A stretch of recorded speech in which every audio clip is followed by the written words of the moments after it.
पहले यूरोप और अमेरिका की सैंक्शंस की धमकियां और अब सऊदी की मनमानी। ये तो सच है कि हर एक देश अपने ही इंटरेस्ट के बारे में सोचता है। वेस्ट या सऊदी या फिर किसी भी देश को इस चीज से कोई फर्क नहीं पड़ता कि उसके एक्शन से भारत या बाकी देशों पर क्या असर होगा। भारत सरकार ने भी साफ कर दिया है कि वो अपनी देश की जनता का ध्यान रखते हुए ही सोच समझकर फैसला लेगी और सबसे पहले भारत के अपने इंटरेस्ट्स पर ध्यान देगी और उससे ऊपर कुछ भी नहीं।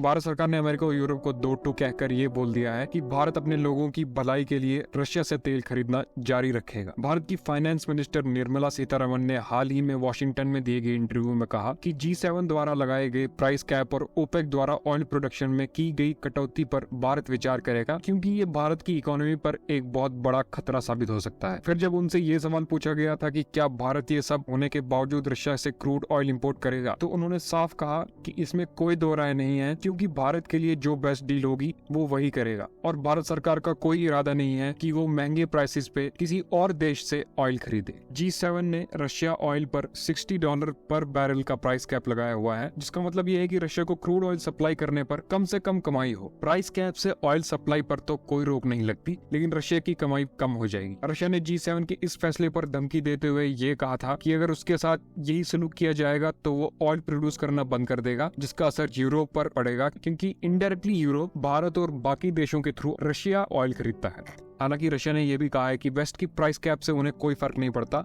और वो डायरेक्टली अपने पार्टनर से नेगोशिएट करेंगे, जिसमें चाइना और इंडिया दो बड़े पार्टनर्स हैं। जानकारी के लिए आपको बता दें कि इराक को पछाड़ते हुए भारत के लिए रशिया सबसे बड़ा ऑयल सप्लायर बन चुका है। यूक्रेन अग्रेशन के बाद रूस से ऑयल एक्सपोर्ट पर लगाम लगाने के लिए और वेस्ट सैंक्शंस और ओपेक के द्वारा ऑयल प्रोडक्शन में कटौती के बीच भारत की 140 करोड़ की आबादी को महंगाई से दूर रखने के लिए भारत ने ये रुख अपनाया है। निर्मला सीतारमण ने यह भी कहा है कि सिर्फ भारत को ही नहीं बल्कि साउथ एशिया को लगातार बेस्ट डील की तलाश करने की जरूरत है। भारत अपनी कच्ची तेल की जरूरतों का लगभग 80% इंपोर्ट करता है। हमारी अर्थव्यवस्था के लिए एक बहुत ही इंपॉर्टेंट इनपुट है। और रशिया पर लगाए गए प्रतिबंध के बारे में पूछे जाने पर सीतारमण ने कहा कि मुझे लगता है हमें इसे मानवता को ध्यान में रखकर देखना चाहिए और उन देशों की अर्थव्यवस्था को चोट नहीं पहुंचानी चाहिए जिनका रशिया यूक्रेन कॉन्फ्लिक्ट से कोई लेना देना नहीं है, और भारत को पूरा हक है कि वो कब, कहां और किससे तेल खरीदे। जानकारी के लिए आपको बता दें कि निर्मला सीतारमण अभी यूएस में RBI गवर्नर शशिकांत दास के साथ IMF की स्प्रिंग मीटिंग अटेंड कर रही है। उन्होंने ये कहा है कि यूएस में चल रही मंदी यानी कि रिसेशन का भारत के एक्सपोर्ट्स पर असर हो सकता है। भारत की $3.2 ट्रिलियन की इकोनॉमी थोड़ी रिकॉर्ड के संकेत दे रही है, क्योंकि हाई इंटरेस्ट रेट से डोमेस्टिक यानी घरेलू और विदेशी मांग में कमी आई है, और इस वक्त ये काफी जरूरी हो जाता है कि भारत क्रूड ऑयल सस्ते दामों पर रशिया से खरीदना जारी रखे। हालांकि अमेरिका और यूके जैसे देशों की तुलना में भारत उन देशों में से है जहाँ रिसेशन का असर ना के बराबर है, और ये काबिले तारीफ भी है। इस बारे में आपकी क्या राय है, कमेंट सेक्शन में जरूर बताइएगा। मिलते हैं अगली इंफॉर्मेटिव वीडियो के साथ।